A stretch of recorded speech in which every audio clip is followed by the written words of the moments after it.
Okie doke, so this is round 2 of my conversation about Whitney Houston and just what happened.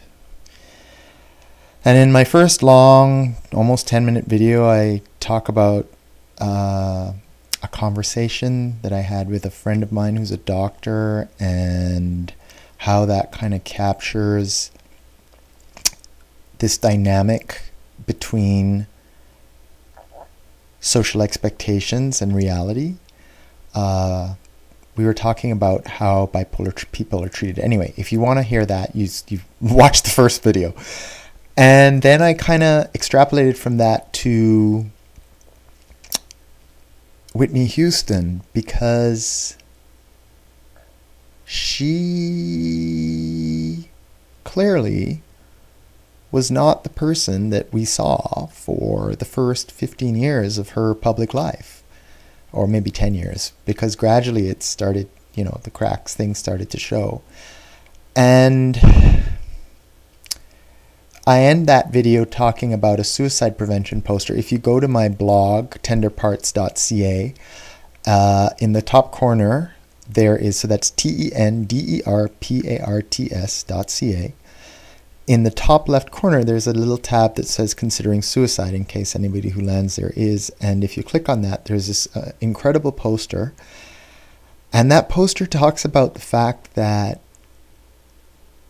instead of killing yourself, maybe what you can do is change. And one of the changes you can make is that you can let go of your conformity to society's expectations.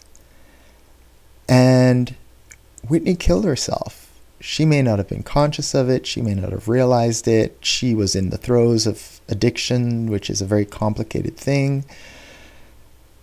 But essentially, she killed herself. And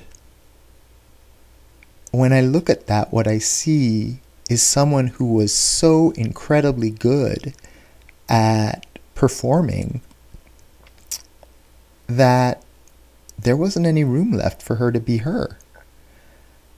And so when she started to try and make that room, wow, it just happened in such an incredibly disruptive way, and she couldn't pull it all together. Yeah. So, I guess, so that this doesn't end up being another 10-minute video,